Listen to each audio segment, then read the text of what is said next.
ക്ഷീരോത്പാദന രംഗത്ത് സ്വയം പര്യാപ്തത എന്ന പ്രഖ്യാപിത ലക്ഷ്യം സാധ്യമാകുന്നതിനുതകുന്ന തരത്തിലുള്ള പദ്ധതികൾ ഇന്ന് ക്ഷീരവികസന വകുപ്പ് നടപ്പാക്കി വരുന്നു.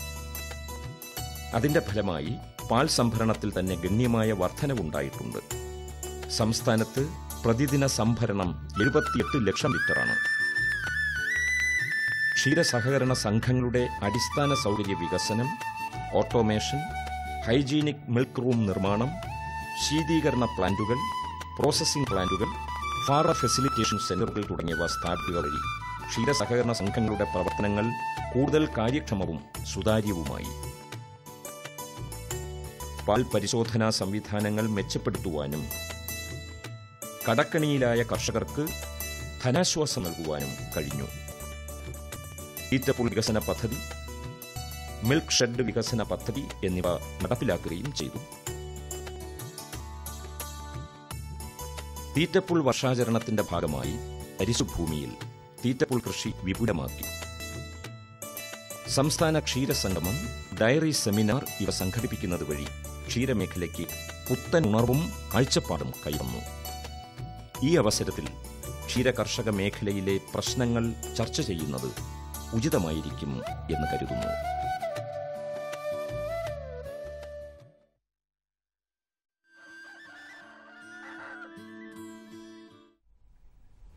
നമസ്കാരം. എല്ലാ മാന്യ പ്രേക്ഷകർക്കും കൃഷിദർശൻ ഫോണിൻ പരിപാടിയിലേക്ക് സ്വാഗതം. ലോക ക്ഷീരോത്പാദനത്തിൽ ഭാരതത്തിന് 1-ാം സ്ഥാനമാണെന്ന് പ്രേക്ഷകർക്കറിയാമല്ലോ. അതിൽ നമ്മുടെ കേരളത്തിനും ചെറിയൊരു പങ്കുണ്ട് എന്നുള്ളതിൽ നമുക്ക് അഭിമാനിക്കാം. നമ്മുടെ കൊച്ചു കേരളം എന്നാലും ഇതുവരെ പാലുൽപാദനത്തിൽ സ്വയം പര്യാപ്തത കൈവരിച്ചിട്ടില്ല എന്ന് ഓർക്കണം. അപ്പം ഇതിലേക്കായി നമ്മുടെ സർക്കാർ നിരവധി പദ്ധതികൾ ആസൂത്രണം ചെയ്ത് നടപ്പിലാക്കി വരുന്നു. അപ്പോൾ ക്ഷീരകർഷകരെ ഈ മേഖലയിൽ നിർത്താനായിട്ട് എന്തെല്ലാം പദ്ധതികളാണ് ക്ഷീരവികസന വകുപ്പ് കൈക്കൊണ്ടിരിക്കുന്നത് എന്നൊക്കെ നമുക്ക് ഇന്നത്തെ കൃഷിദർശനിൽ ചർച്ച ചെയ്യാം. ഇന്നത്തെ കൃഷിദർശനിൽ നമ്മൾ ചർച്ച ചെയ്യുന്ന വിഷയം പാലുൽപാദനത്തിൽ സ്വയം പര്യാപ്തത എന്ന വിഷയമാണ്. ഇന്ന് ഈ വിഷയം ചർച്ച ചെയ്യാനായിട്ട് നമ്മോടൊപ്പം സ്റ്റുഡിയോയിൽ എത്തിയിരിക്കുന്നത് ക്ഷീരവികസന വകുപ്പിലെ ഡയറക്ടറായ ജോർജ് കുട്ടി ജേക്കബ് സാറാണ്. സ്വാഗതം ചെയ്യാം ജേക്കബ് സാറിനെ ഇന്നത്തെ പരിപാടിയിലേക്ക്. നമസ്കാരം. നമസ്കാരം സർ. ക്ഷീരമേഖലയിലെ ഇന്നത്തെ അവസ്ഥയെക്കുറിച്ചൊന്ന് വിശദീകരിക്കാമോ? ഇന്ന് കേരളത്തിന് ആവശ്യമായ പാലിൻ്റെ ഏതാണ്ട് 80% പാൽ ഇവിടെ തന്നെ ഉൽപ്പാദിപ്പിക്കപ്പെടുന്നുണ്ട്. കഴിഞ്ഞ ഒരു വർഷക്കാലം കൊണ്ട് പാൽ ഉൽപ്പാദനത്തിൻ്റെ കാര്യത്തിൽ നമ്മൾ ഏറെ മുന്നോട്ട് പോയിട്ടുണ്ട്. നമുക്ക് ആവശ്യമായ പ്രതിദിന പാൽ ആവശ്യകത ഏതാണ്ട് 87 ലക്ഷം ലിറ്ററാണെന്ന് കണക്കാക്കപ്പെടുന്നുണ്ട്. അതിൽ ഇപ്പോൾ തന്നെ ഏതാണ്ട് 80 ലക്ഷത്തോളം പാൽ ഇവിടെ തന്നെ ഉൽപ്പാദിപ്പിക്കപ്പെടുന്നുണ്ട്. ഗവൺമെൻറ് ലക്ഷ്യമിടുന്നത് 2018 കേരളത്തിന് ആവശ്യമായ മുഴുവൻ പാലും ഇവിടെ തന്നെ ഉൽപ്പാദിപ്പിക്കുക എന്നുള്ളതാണ്. അതിനുവേണ്ടി വളരെ ചിട്ടയായ കർമ്മ പരിപാടികൾ, പ്രവർത്തനങ്ങൾ സംസ്ഥാന ഗവൺമെൻറ്റും ക്ഷീരവികസന വകുപ്പും ഈ രംഗത്തുള്ള ഇതര ഏജൻസികളും മിൽമ സഹകരണ സംഘങ്ങളെല്ലാവരും കൂടി കൂട്ടായിട്ട് ആവിഷ്കരിച്ച് നടപ്പിലാക്കി വരികയാണ്. കഴിഞ്ഞ വർഷത്തെ ഇതേ കാലയളവിലെ പാൽ സംഭരണവുമായി ബന്ധപ്പെട്ട് നോക്കുമ്പോൾ സംസ്ഥാനത്തെ ക്ഷീരസംഘങ്ങൾ മുഖേനയുള്ള പാൽ സംഭരണം ഏതാണ്ട് 17% വർധനവ് ഇപ്പോൾ തന്നെ കാണിച്ചിട്ടുണ്ട്. മിൽമ അവരുടെ പാൽ സംഭരണവും വിതരണവുമായി മാർക്കറ്റിങ്ങുമായി ബന്ധപ്പെട്ട് കണക്കുകൾ പരിശോധിക്കുമ്പോൾ അവർക്ക് ആവശ്യമായ പാല് ഇവിടെ തന്നെ സംഭരിക്കുന്ന സ്ഥിതിയിലേക്ക് ഏതാണ്ട് എത്തിക്കഴിഞ്ഞിട്ടുണ്ട്. അങ്ങനെയുള്ള ഘട്ടത്തിൽ കേരളത്തിലുള്ള വിറ്റഴിക്കപ്പെടുന്ന ആവശ്യമായ മുഴുവൻ പാലും ഇവിടെ തന്നെ ഉൽപ്പാദിപ്പിക്കുക എന്ന ലക്ഷ്യമിട്ടാണ് സംസ്ഥാന ഗവൺമെൻറ് മുന്നോട്ട് പോയിക്കൊണ്ടിരിക്കുന്നത്. അതിനുവേണ്ടി നിരവധിയായ പദ്ധതികൾക്കാണ് രൂപം കൊടുത്തിട്ടുള്ളത്. ഇന്നലെ ലോക ക്ഷീര ദിനാചരണത്തിൻ്റെ സംസ്ഥാനതല ഉദ്ഘാടനം ടാഗോർ സെൻറ്ററി ഹാളിൽ വെച്ച് നടത്തപ്പെടുകയുണ്ടായി. ആ ചടങ്ങിൽ വെച്ചും ഗവൺമെൻറ് പറഞ്ഞത്, ഗവൺമെൻറ് വേണ്ടി വകുപ്പ് മന്ത്രിയും ഒക്കെ സൂചിപ്പിച്ചത് 2018 കൂടി പാൽ ഉൽപ്പാദനത്തിൽ സ്വയം പര്യാപ്തത സംസ്ഥാനം കൈവരിക്കത്തക്ക രീതിയിലുള്ള പ്രവർത്തനങ്ങൾ ആസൂത്രണം ചെയ്ത് നടപ്പിലാക്കുമെന്നുള്ളതാണ്. അപ്പോൾ നല്ലൊരു ശുഭവാർത്തയാണ്. 2018 ആകുമ്പോഴത്തേക്ക് സ്വയം പര്യാപ്തത കൈവരിക്കും. അപ്പോൾ ഇതിലേക്കായിട്ട് വേറെ എന്തെല്ലാം പദ്ധതികളാണ് സാർ വകുപ്പ് ആസൂത്രണം ചെയ്തിട്ടുള്ളത്? അതിനുവേണ്ടി നിലവിലുള്ള ക്ഷീര കർഷകരെ ഈ രംഗത്ത് പിടിച്ചു നിർത്തണം, അല്ലെങ്കിൽ നിലനിർത്തുക എന്നുള്ളതാണ് ഒന്നാമത്തെ പ്രോഗ്രാം.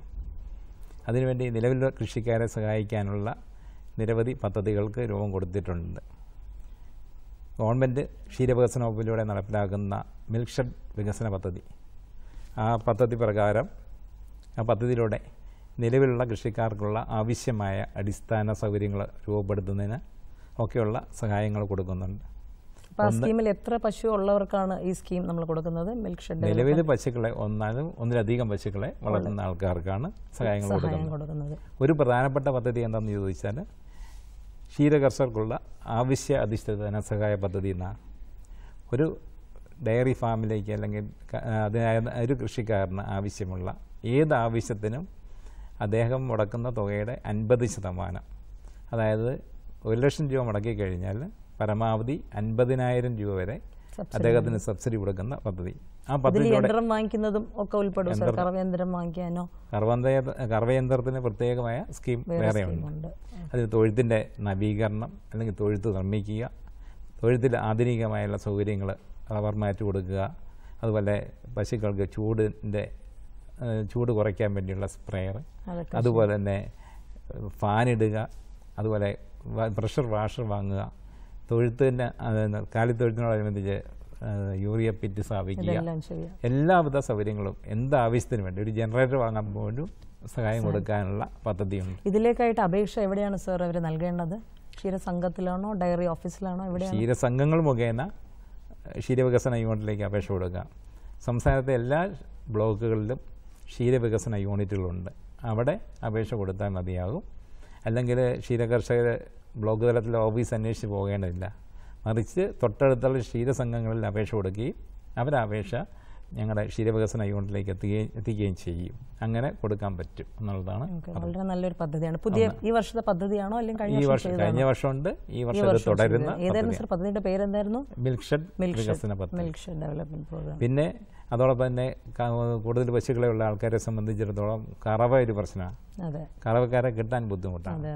അങ്ങനെയാകുമ്പോൾ കറവ യന്ത്രം വാങ്ങാൻ വേണ്ടി കൃഷിക്കാർക്ക് ധനസഹായം കൊടുക്കുന്നുണ്ട്. അങ്ങനെയാകുമ്പോൾ ആവശ്യമാവുന്ന തുകയുടെ 50%. ഇപ്പോൾ ഒരു കറവ് മെഷീൻ വാങ്ങാൻ വേണ്ടി ഏതാണ്ട് 52,000 രൂപയോളം ഏതാണ്ട് സ്റ്റാൻഡേർഡുള്ള ISI സർട്ടിഫിക്കറ്റ് മാർക്കുള്ള ISI സർട്ടിഫിക്കറ്റുള്ളതായിട്ടുള്ള ഇതിന് മെഷീന് ആവശ്യമുണ്ടെങ്കിൽ അതിന് 50% പരമാവധി 25,000 രൂപ ധനസഹായമായിട്ട് കൃഷിക്കാർക്ക് കൊടുക്കും.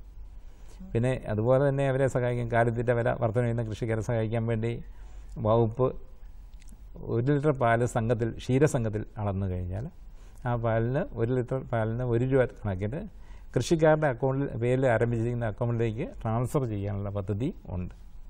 അങ്ങനെ ഈ രംഗത്തുള്ള ഇപ്പം കാലിത്തൊഴുത്ത് നല്ലൊരു 4-5 പശുക്കളുണ്ട് അയാൾക്ക് കാലിത്തൊഴുത്തില്ല എന്ന് വിചാരിക്കുക.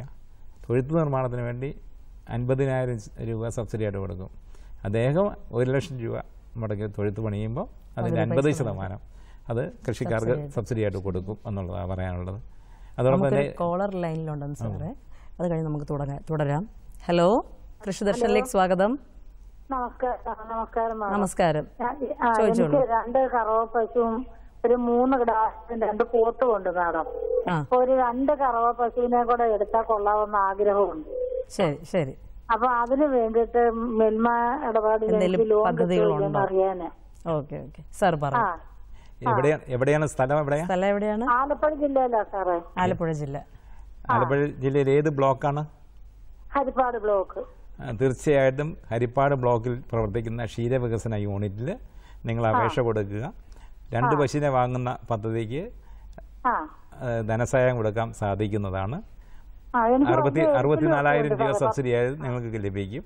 നിങ്ങൾ അപേക്ഷ കൊടുക്കുക. നിങ്ങൾ അപേക്ഷ വന്ന് പരിശോധിച്ച് സൗകര്യങ്ങളൊക്കെ പരിശോധിച്ചുകൊണ്ട് നിങ്ങളെ ആ പദ്ധതിക്ക് വേണ്ടി തിരഞ്ഞെടുക്കുന്നതാണ്.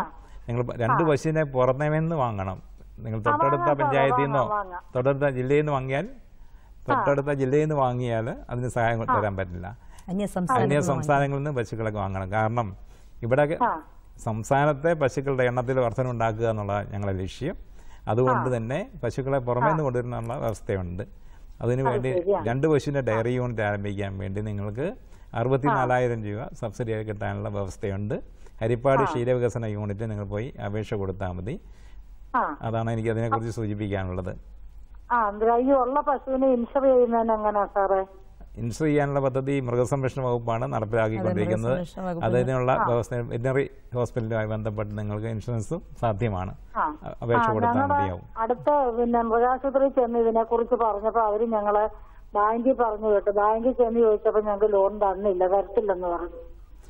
ഇൻഷുറൻസിന് വേണ്ടി വരുന്ന തുകയുടെ 25% മാത്രം നിങ്ങൾ വഹിച്ചാൽ മതി. ബാക്കി 75% അത് വിവിധ തദ്ദേശ സ്വയംഭരണ സ്ഥാപനങ്ങളും അതുപോലെ മൃഗസംരക്ഷണ വകുപ്പും വഹിക്കുന്നതാണ്. അതിന് വെറ്റിനറി സർജനുമായി ബന്ധപ്പെട്ടാൽ മതി. എന്തെങ്കിലും സംശയങ്ങളുണ്ടെങ്കിൽ ഞങ്ങൾ അത് പരിശോധിച്ച് വേണ്ട സൗകര്യങ്ങൾ ചെയ്തു തരാം.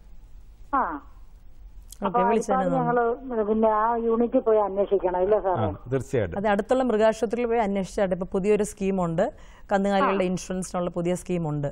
50% നിങ്ങൾ അടയ്ക്കുക, ബാക്കി 50% ഡിപ്പാർട്ട്മെന്റ് അടയ്ക്കും. അല്ലാതെ പഞ്ചായത്തിനോട് ചേർന്നുള്ള പദ്ധതിയാണെങ്കിൽ ബെനിഫിഷ്യറി 25% അടച്ചാൽ മതി. ബാക്കി ഡിപ്പാർട്ട്മെന്റും പഞ്ചായത്തും കൂടെ വഹിക്കും. വിളിച്ചതിന് നന്ദി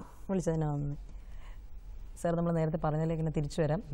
പദ്ധതികളുടെ കാര്യം പറഞ്ഞു, മിൽക്ക് ഷെഡ് പറഞ്ഞു, അതുപോലെ ഫീഡിന്റെ സബ്സിഡി, തീറ്റയുടെ സബ്സിഡി എന്തൊക്കെ സ്കീമാണ് സാറേ ഉള്ളത്? ഒന്ന് കാര്യത്തിന്റെ സബ്സിഡി ക്ഷീരസംഘത്തിൽ പാലളക്കുന്ന കൃഷിക്കാർക്കാണ് ആ സബ്സിഡി കൊടുക്കുന്നത്. അതും പ്രകാരം ക്ഷീരസംഘത്തിൽ നടക്കുന്ന ഓരോ ലിറ്റർ പാലിനും 1 രൂപ കണക്കിൽ കാര്യത്തിൻ്റെ സബ്സിഡിയായിട്ട് കൃഷിക്കാർക്ക് കൊടുക്കും. അത് ഈ വർഷം 14 കോടി രൂപയാണ് അതിനുവേണ്ടി ഗവൺമെൻറ് മാറ്റിവെച്ചിട്ടുള്ളത്. ഫണ്ടിൻ്റെ ലഭ്യത അനുസരിച്ചാണ് പൂർണ്ണമായിട്ട് ഒരു വർഷം പൂർത്തീകരിച്ചു കൊടുക്കാൻ ഒരു പക്ഷേ സാധിച്ചെന്ന് വരില്ല. പക്ഷേ ഏപ്രിൽ മാസം മുതൽ ക്ഷീരസംഘത്തിൽ പാലറക്കുന്ന കൃഷിക്കാർക്ക് അവരറന്ന ഓരോ ലിറ്റർ പാലിനും 1 രൂപ കണക്കിൽ അവരുടെ പേരിലേക്ക് അക്കൗണ്ടിലേക്ക് പൈസ എത്തിച്ചു കൊടുക്കുന്ന പദ്ധതിയാണ്. കർഷകരെ ക്ഷീരസംഘത്തിൽ പാൽ ഒഴിക്കാനും പ്രോത്സാഹിപ്പിക്കുക, സഹകരണ മേഖലയിലേക്ക് കൃഷിക്കാരെ ആകർഷിക്കുക എന്നുള്ളതാണ് വളരെ നല്ലൊരു പദ്ധതിയാണ്. പിന്നെ അതുപോലെ ക്ഷീരസംഘങ്ങളെ സഹായിക്കാനായിട്ട് എന്തെങ്കിലും വേറെ പദ്ധതികളുണ്ടോ? ഉണ്ട്.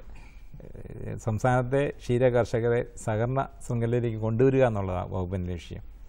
ഇന്നത്തെ നിലയിൽ ക്ഷീരസംഭരണവും പാലുൽപാദനവും അതുപോലെ പാലിന് സ്ഥിരമായ വിപണിയൊക്കെ ഉറപ്പാക്കാൻ സാധിച്ചത് ഈ ക്ഷീരസംഘങ്ങൾ പ്രവർത്തിക്കുന്നതുകൊണ്ടാണ്. ഈ സംസ്ഥാനത്ത് ഏതാണ്ട് 3600ഓളം ക്ഷീരസംഘങ്ങൾ, അത് ഓരോ പഞ്ചായത്തിൻ്റെ 1-2 വാർഡുകൾ പ്രവർത്തന മേഖലയായി പ്രവർത്തിക്കുന്ന ക്ഷീരസംഘങ്ങളുണ്ട്. ആ സംഘങ്ങളിലൂടെ ക്ഷീരകർഷകർ ഉൽപ്പാദിപ്പിക്കുന്ന പാല് തദ്ദേശീയമായി അവരുടെ ആവശ്യം കഴിഞ്ഞതിന് ശേഷമുള്ള ഓരോ ലിറ്റർ പാലും സംഭരിക്കാനുള്ള സംവിധാനം ഇന്ന് ഏർപ്പെടുത്താൻ സാധിച്ചിട്ടുണ്ട്. അതുപോലെ തന്നെ ഒരിക്കലും പുറകോട്ട് പോകാത്ത ഒരു പാൽ വില ഉറപ്പാക്കാനും സാധിച്ചിട്ടുണ്ട്. മറ്റ് കാർഷിക ഉൽപ്പന്നങ്ങളുടെ കാര്യങ്ങളാണെങ്കിൽ ഒരിക്കൽ വില വർധനമുണ്ടാകും, അതുപോലെ ചാഞ്ചാറിന് കുറഞ്ഞു പോകും. റബ്ബറിൻ്റെയൊക്കെ സ്ഥിതി നമുക്കറിയാവുന്നതാണല്ലോ. പക്ഷേ ഒരിക്കൽ വർദ്ധിപ്പിച്ച പാൽ വില ഒരിക്കലും താഴോട്ട് പോയിട്ടില്ല. അതുകൊണ്ട് സ്ഥിരമായിട്ടുള്ള വിപണിയും അത് ഒരിക്കലും പുറകോട്ട് പോകാത്ത വിലയും ഉറപ്പാക്കാൻ സാധിച്ചിട്ടുള്ളത് ക്ഷീരസംഘങ്ങളുള്ളതുകൊണ്ടാണ്. അതുകൊണ്ട് സംഘങ്ങളുടെ പ്രവർത്തനം കൃഷിക്കാർക്ക് അനുകൂലമായ രീതിയിൽ അവരുടെ താല്പര്യത്തിനനുസൃതമായി ആക്കിയെടുക്കാൻ വേണ്ടി സംഘങ്ങളെ ശക്തിപ്പെടുത്തുക, അവയുടെ പ്രവർത്തനം സുതാര്യമാക്കുക, കഴിയുന്നത്ര ഓട്ടോമേഷൻ ഈ രംഗത്ത് കൊണ്ടുവരിക, അതുപോലെ നിയമപ്രകാരം സഹകരണ നിയമങ്ങൾക്കൊക്കെ അനുസൃതമായിട്ട് ഈ സംഘങ്ങളുടെ പ്രവർത്തനം നടക്കുന്നുണ്ടെന്ന് ഉറപ്പാക്കുക എന്നുള്ളത് ക്ഷീരവികസന വകുപ്പിൻ്റെ കടമയാണ്. അത്തരത്തിലുള്ള പ്രവർത്തനങ്ങൾ നടത്തുന്നുണ്ട്. സംഘങ്ങൾക്ക് അടിസ്ഥാന സൗകര്യ വികസനത്തിൻ്റെ ഭാഗമായിട്ട് അവർക്ക് അവർ പാൽ സംഭരണ റൂം അല്ലെങ്കിൽ കെട്ടിടം പണിയാൻ സഹായം കൊടുക്കുന്നുണ്ട്. 5 ലക്ഷം രൂപ മുടക്കി സംഘം കെട്ടിടം പണിതാൽ അതിൽ 3.25 ലക്ഷം രൂപയും ഗവൺമെൻറ് സബ്സിഡി ആയിട്ട് കൊടുക്കുന്നുണ്ട് ക്ഷീരവികസന വകുപ്പ് മുഖേന. കൃഷിക്കാർക്ക് ആ അസംബിൾ ചെയ്തുകൊണ്ട് ആ സംഘത്തിലെ പൊതുയോഗം കൂടുകയോ കൃഷിക്കാരുടെ സമ്മേളനം കൂടുകയോ അവരെ ബാധിക്കുന്ന വിഷയങ്ങൾ പൊതുവായി കൂടിയിരുന്ന് ചർച്ച ചെയ്യുകയൊക്കെ ചെയ്യുന്നതിന് വേണ്ടി അവർക്കൊരു ഹോളാണ് ആവശ്യമാണെങ്കിൽ ഫാർമേഴ്സ് ഫെസിലിറ്റേഷൻ സെൻറ്റർ എന്ന പേരിൽ അത് ഇങ്ങനെ സംവിധാനം ഏർപ്പെടുത്താൻ വേണ്ടി ഗവൺമെൻറ് 5.25 ലക്ഷം രൂപ സബ്സിഡിയായിട്ട് കൊടുക്കും. ഒരു 7 ലക്ഷം രൂപ മുടക്കിക്കൊണ്ട് ഇവർ സൗകര്യങ്ങൾ ഏർപ്പെടുത്തുമ്പോൾ അതിൽ 5.25 ലക്ഷം രൂപയും ഗവൺമെൻറ്റിൽ നിന്ന് സബ്സിഡിയായിട്ട് കൊടുക്കുന്ന പദ്ധതിയുണ്ട്. സംഘങ്ങൾക്ക് ഹോളം പണിയാം, കെട്ടിടം പണിയാം, പാൽ സംഭരണ മുറി പണിയാനുള്ള സഹായങ്ങളുണ്ട്. സർ, ഒരു മിനിറ്റ്, നമുക്കൊരു കോളർ ലൈനിലുണ്ട്, പിന്നെ നമുക്ക് തിരിച്ചു വരാം. ഹലോ, കൃഷിദർശനിലേക്ക് സ്വാഗതം. ചോദിച്ചോളൂ. ഈ കറവ് വെച്ച പശുക്കള് 5-6 പ്രസവം കഴിഞ്ഞാല് പിന്നെ എന്ത് ചെയ്യുമെന്നുള്ളതാണ്. കറവ് പറ്റിയ പശുവിനെ എന്ത് ചെയ്യുന്നുള്ളതാണ് ചോദ്യം. വളരെ പ്രസക്തമാണ്. ഇപ്പോൾ ആ ചോദ്യത്തിൻ്റെ ഉദ്ദേശം പുതിയ കേന്ദ്ര നിയമം ഒക്കെ ഉദ്ദേശിച്ചുള്ളതായിരിക്കും. അത് ക്ഷീരമേഖലയിലെ കൃഷിക്കാരെ ബാധിക്കുന്ന ഒരു പ്രശ്നമുണ്ട്. അതിൻ്റെ അകത്ത് ആ വിഷയങ്ങൾ ഗവൺമെൻറ് ഓഫ് ഇന്ത്യയുടെ ശ്രദ്ധയിൽപ്പെടുത്തിക്കൊണ്ട് ഈ കറവ് പറ്റിയ പശുക്കളെ ഒഴിവാക്കുന്ന സംബന്ധിച്ചുള്ള കാര്യത്തിൽ തീരുമാനം ഉണ്ടാകണം. ഇതിലൊരു പോളിസി വിഷയമൊക്കെ ആയതുകൊണ്ട് ഇപ്പോൾ എനിക്ക് കൂടുതലായ വിഷയത്തിൽ പ്രതികരിക്കാൻ പറ്റില്ല എന്നുള്ളതാണ്. ഏതൊക്കെയാലും കൃഷിക്കാർ കറവ് പറ്റിയ പശുക്കളെ ഒഴിവാക്കിക്കൊണ്ട് പുതിയ പശുക്കളെ വാങ്ങുന്ന രീതിയാണുള്ളത്. അത്തരത്തിൽ ക്ഷീരമേഖലയിൽ കൃഷിക്കാർക്ക് നഷ്ടം വരാത്ത രീതിയിൽ അവരെ സഹായിക്കുക എന്നുള്ളതാണ് സർക്കാരിൻ്റെയും ക്ഷീരവികസന വകുപ്പിൻ്റെയും നിലപാട്. അതനുസരിച്ച നിലപാടായിരിക്കും ഗവൺമെൻറ്റും ക്ഷീരവികസന വകുപ്പും എടുക്കുക എന്നുള്ളതാണ് എനിക്ക് സൂചിപ്പിക്കാനുള്ളത്. ഹലോ, വിളിച്ചതിന് നന്ദി. വീണ്ടും വിളിക്കാം സാർ. ഇപ്പോൾ നേരത്തെ നമ്മൾ പറഞ്ഞു വിടുന്ന വിഷയം ക്ഷീരസംഘങ്ങളുടെ കെട്ടിട നിർമ്മാണത്തിന്, അതുപോലെ തന്നെ ഫാർമേഴ്സ് ഫെസിലിറ്റേഷൻ സെൻറ്റർ പണിയാൻ സഹായം കൊടുക്കും. ക്ഷീരസംഘങ്ങളുടെ ഓട്ടോമേഷന് വളരെ ഊന്നൽ ഗവൺമെൻറ് കൊടുക്കുന്നുണ്ട്, വകുപ്പ് കൊടുക്കുന്നുണ്ട്. അവർ പാലളക്കുന്ന കൃഷിക്കാർക്ക് അവർ പാലളക്കുന്ന ഘട്ടത്തിന് കൊടുക്കുന്ന പാലിൻ്റെ അളവും അതിൻ്റെ ക്വാളിറ്റിയും കിട്ടാൻ പോകുന്ന വിലയും ഒക്കെ ആ സ്പോട്ടിൽ തന്നെ അറിയത്തക്ക രീതിയിൽ, അത് സ്ലിപ്പ് ആയിട്ട് അവർ കൊടുക്കത്തക്ക രീതിയിൽ അല്ലെങ്കിൽ കാണത്തക്ക രീതിയിൽ സമ്പൂർണ്ണമായിട്ടുള്ള ഓട്ടോമാറ്റിക് മിൽക്ക് കളക്ഷൻ യൂണിറ്റ് എന്ന് പറയും, AMCU എന്ന് പറയുന്നത്, ആ യൂണിറ്റുകൾ സ്ഥാപിക്കാൻ വേണ്ടി വകുപ്പ് സഹായം കൊടുക്കുന്നുണ്ട്. അതുപോലെ ഒരു യൂണിഫൈഡ് സോഫ്റ്റ്വെയർ സംവിധാനം ഏർപ്പെടുത്തിക്കൊണ്ട് സംസ്ഥാനത്തെ എല്ലാ ക്ഷീരസംഘങ്ങളുടെ പ്രവർത്തനം ഒരേ രീതിയിൽ മോണിറ്റർ ചെയ്യത്തക്ക രീതിയിലുള്ള സംവിധാനത്തിലേക്ക് കൊണ്ടുവരാനുള്ള തീരുമാനങ്ങൾ എടുത്തുകൊണ്ട് ഗവൺമെൻറ്റും വകുപ്പും മുന്നോട്ട് പോവുകയാണ്. അങ്ങനെ കൃഷിക്കാർ പാലളന്നു കഴിഞ്ഞാൽ അവർക്ക് കിട്ടുന്ന വിലയെ സംബന്ധിച്ചും അളവ് സംബന്ധിച്ചും യാതൊരു ആക്ഷേപവും ഉണ്ടാകരുത്. അതിന് സമ്പൂർണ്ണമായിട്ടുള്ള ഓട്ടോമേഷൻ ആയിക്കൊണ്ടുവരാനാണ് ഗവൺമെൻറ് ശ്രമിക്കുകയാണ്. അതിനുവേണ്ടിയുള്ള സഹായങ്ങൾ കൊടുക്കും. ഓട്ടോമാറ്റിക് മിൽക്ക് കളക്ഷൻ യൂണിറ്റ് വാങ്ങാൻ വേണ്ടി 1,40,000 രൂപ ചിലവ് വന്നാൽ അതിൻ്റെ 1,05,000 രൂപ അല്ലെങ്കിൽ 1,10,000 രൂപ ഗവൺമെൻറ് ഗ്രാൻഡായിട്ട് അവർക്ക് കൊടുക്കുന്ന രീതിയുണ്ട്. അതുപോലെ സംഘങ്ങളുടെ പ്രവർത്തനത്തിന് കുറച്ചും കൂടെ ആവശ്യമായുള്ള സൗകര്യങ്ങൾ, അത് അടിസ്ഥാന സൗകര്യ വികസനം, എന്ത് ആവശ്യത്തിനായാലും ഒരു സംഘത്തിൽ കറണ്ട് പോയാൽ പവർ കിട്ടാൻ വേണ്ടി ജനറേറ്റർ വാങ്ങും, അതിന് സഹായം കൊടുക്കാം. അതുപോലെ തന്നെ ഒരു സംഘത്തിൻ്റെ പ്രവർത്തനം ഇലക്ട്രിസിറ്റി ചാർജ് കൊടുക്കാൻ, ഒരു വയറിങ് നടത്തണം അല്ലെങ്കിൽ ഒരു പെയിൻറ്റിങ് നടത്തണം, ആ സംഘത്തിൻ്റെ പ്രവർത്തനമൊക്കെ വളരെ ഭംഗിയായി നടത്താൻ വേണ്ടിയുള്ള അടിസ്ഥാന സൗകര്യം വികസനത്തിന് വേണ്ടി 2 ലക്ഷം രൂപ മുടക്കി കഴിഞ്ഞാൽ ആ സംഘത്തിന് നമുക്ക് 1,20,000 രൂപ ഗ്രാൻഡായിട്ട് കൊടുക്കും. 60% ഒരു പ്രവൃത്തി ഏറ്റെടുക്കുകയാണെങ്കിൽ എന്താവശ്യങ്ങൾക്ക് വേണ്ടി അത് സംഘത്തിന് വേണ്ടതായ ആവശ്യമായിരിക്കണം എന്ന് മാത്രമേ ഉള്ളൂ. അങ്ങനെ സഹായിക്കാനുള്ള പദ്ധതിയുണ്ട്. ഈ വർഷം ഏതാണ്ട് 25.83 കോടി രൂപയാണ് ഗവൺമെൻറ് ക്ഷീരസംഘങ്ങളെ ശക്തിപ്പെടുത്താൻ വേണ്ടി മാറ്റിവെച്ചിരിക്കുന്നത്. അതുപോലെ തന്നെ ഈ FSSAI സ്റ്റാൻഡേർഡ് അനുസരിച്ച്, ഫുഡ് സേഫ്റ്റി സ്റ്റാൻഡേർഡ് അനുസരിച്ച് സംഘത്തിൻ്റെ പ്രവർത്തനം വളരെ ആ നിലവാരത്തേക്ക് ഉയർത്താൻ വേണ്ടിയുള്ള എല്ലാ സൗകര്യങ്ങളും കൊടുക്കാനുള്ള വ്യവസ്ഥ ഇതിനകത്തുണ്ട്. അതുപോലെ തന്നെ ജീവനക്കാർക്കുള്ള പരിശീലനം അത് കൊടുക്കാനുള്ള സംവിധാനങ്ങളെല്ലാം ഏർപ്പെടുത്തിയിട്ടുണ്ട്. ഈ പറഞ്ഞ തുക ഉപയോഗിച്ചുകൊണ്ട് സംസ്ഥാനത്തെ ക്ഷീരസംഘങ്ങളുടെ പ്രവർത്തനം കൃഷിക്കാരുടെ താല്പര്യത്തിന് അനുസൃതമാക്കാനും അത് വളരെ സുതാര്യമാക്കാനും കൃഷിക്കാർക്ക് എല്ലാ സഹായങ്ങളും കിട്ടുന്നൊരു സെൻ്ററാക്കി സംഘത്തെ മാറ്റിയെടുക്കാനുള്ള പ്രവർത്തനമാണ് നടത്തിക്കൊണ്ടിരിക്കുന്നത്. ആ രീതിയിൽ ഈ വർഷം നൽകുന്ന തുക ഉപയോഗിച്ചുകൊണ്ട് തന്നെ കുറച്ചും കൂടെ നല്ല രീതിയിലുള്ള പ്രവർത്തനം ക്ഷീരസംഘങ്ങളുടെ കാര്യത്തിൽ ഉണ്ടാകും എന്നാണ് എനിക്ക് സൂചിപ്പിക്കാനുള്ളത്. ഇത് പറഞ്ഞു വന്നപ്പോൾ വേറൊരു കാര്യം എൻ്റെ ശ്രദ്ധയിൽ ഇപ്പോൾ പെട്ടത്, ഉത്പാദന ചെലവ് വളരെയധികം ഇപ്പോൾ കൂടുകയാണ് അല്ലേ, പാലിൻ്റെ ഉത്പാദന ചെലവ്. അപ്പോൾ ഉത്പാദന ചെലവ് കുറയ്ക്കാനായിട്ട് നമുക്ക് എന്തെല്ലാം ചെയ്യാൻ പറ്റും തീറ്റയോ പുൽകൃഷിയുടെ കാര്യത്തിൽ? വളരെ പ്രസിദ്ധമായുള്ള ചോദ്യമാണ് ഇവിടെ ചോദിച്ചിരിക്കുന്നത്. തീറ്റ പുൽകൃഷി വ്യാപകമാക്കുക എന്നുള്ള ഏറ്റവും പ്രധാനപ്പെട്ട കാര്യം. പശുവിന് ഏറ്റവും പ്രധാനപ്പെട്ടതായുള്ള തീറ്റ പച്ചപ്പുല്ല് തന്നെയാണ്. അത് യഥേഷ്ടം ഇവിടെ ലഭിക്കുന്ന സാഹചര്യം ഇല്ല. അപ്പോൾ നമുക്ക് ആവശ്യമായ പച്ചപ്പുല്ലിൻ്റെ തീറ്റപ്പുല്ലിൻ്റെ ഒക്കെ ഏതാണ്ട് ഒരു 36-40% അടുത്ത് മാത്രമേ ഇവിടെ ഉൽപ്പാദിപ്പിക്കപ്പെടുന്നുള്ളൂ. ബാക്കി നമ്മൾ കൂടുതലായിട്ട് കോൺസെൻട്രേറ്റ് കാര്യത്തിൻ്റെ ആശ്രയിക്കുന്ന സ്ഥിതിയും കൂടെ ഉണ്ട്. അത് ഉൽപ്പാദന ചെലവ് വർദ്ധിപ്പിക്കാൻ കാരണമാകുകയും ചെയ്യും. കൊണ്ടുവരുന്നു. അത് ഒഴിവാക്കാൻ വേണ്ടി പരമാവധി നമുക്ക് ലഭ്യമാകുന്ന എല്ലാ സ്ഥലത്തും തീറ്റപ്പുൽ കൃഷി വ്യാപിപ്പിക്കുക എന്നുള്ളതാണ്. കാലാവസ്ഥ വളരെ അനുകൂലമല്ലേ കൃഷി ചെയ്യാൻ? തീർച്ചയായിട്ടും അതെ. സർ, ഏതൊക്കെ ഇനം പുല്ലാണ് സാധാരണയായിട്ട് നമ്മളിവിടെ കൃഷി ചെയ്യുന്നത്? ഇപ്പോൾ സങ്കരവക്ക നേപ്പിയറാണ് കൂടുതൽ ഉൽപാദനക്ഷമത കൂടുതലായതുകൊണ്ട് അതിനാണ് വകുപ്പ് ഊന്നൽ കൊടുക്കുന്നത്. ഇതിലേക്കായിട്ട് സംഘങ്ങളിൽ നിന്ന് വല്ല വിതരണം ചെയ്യാറുണ്ടോ? പുൽത്തണ്ടോ വിത്തോ ഒക്കെ ഉണ്ട്. വകുപ്പ് ചെയ്യുന്ന കാര്യങ്ങൾ ഞാൻ സൂചിപ്പിക്കാം. ഒന്ന്, കൃഷി ചെയ്യാൻ തയ്യാറായിട്ട് വരുന്ന എല്ലാ കൃഷിക്കാർക്കും തീറ്റപ്പുൽ കൃഷി ചെയ്യാനുള്ള പുല്ലിൻ്റെ തട അല്ലെങ്കിൽ കട അത് കൃത്യമായിട്ട് അവർ സൗജന്യമായിട്ട് അവർക്ക് എത്തിച്ചു കൊടുക്കും. ഒന്നാമത്തെ കാര്യം.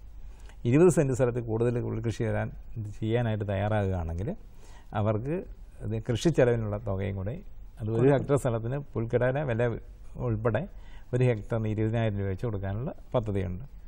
അതുമാത്രമല്ല, തരിശായിട്ട് കിടക്കുന്ന സ്ഥലങ്ങൾ അത് ഗവൺമെൻറ് സ്ഥാപനങ്ങളെ സ്ഥലമായിരിക്കുക, പൊതുമേഖലാ സ്ഥാപനങ്ങളെ സ്ഥലമായിരിക്കുക, അതുപോലെ പഞ്ചായത്തിൻ്റെയോ അല്ലെങ്കിൽ സ്വകാര്യ വ്യക്തികളുടെ സ്ഥലമായിരിക്കും. അതൊക്കെ ഏറ്റെടുത്തുകൊണ്ട് കണ്ടെത്തിക്കൊണ്ട് വാണിജ്യ അടിസ്ഥാനത്തിൽ കൃഷി നടപ്പിലാക്കുക എന്നുള്ളൊരു നയമാണ് സംസ്ഥാന ഗവൺമെൻറ്റും ക്ഷീരവികസന വകുപ്പും ഇപ്പോൾ ഇത് ലക്ഷ്യമിട്ടിരിക്കുന്നത്. അതിനുവേണ്ടി ഈ വർഷം കോളർ ലൈനിലുണ്ട്, ശേഷം നമുക്ക് തുടരാം. ഹലോ, കൃഷിദർശനിലേക്ക് സ്വാഗതം. ഹലോ കൃഷിദർശനിലേക്ക് സ്വാഗതം. ചോദിച്ചോളൂ. ചോദിച്ചോളൂ. ചോദിച്ചോളൂ. ടിവിയുടെ വോളിയം ഒന്ന് കുറയ്ക്കണേ. എറണാകുളത്ത് നിന്നാണ് ഞാൻ വിളിക്കണേ. സന്തോഷേ. സന്തോഷ്, പറയൂ.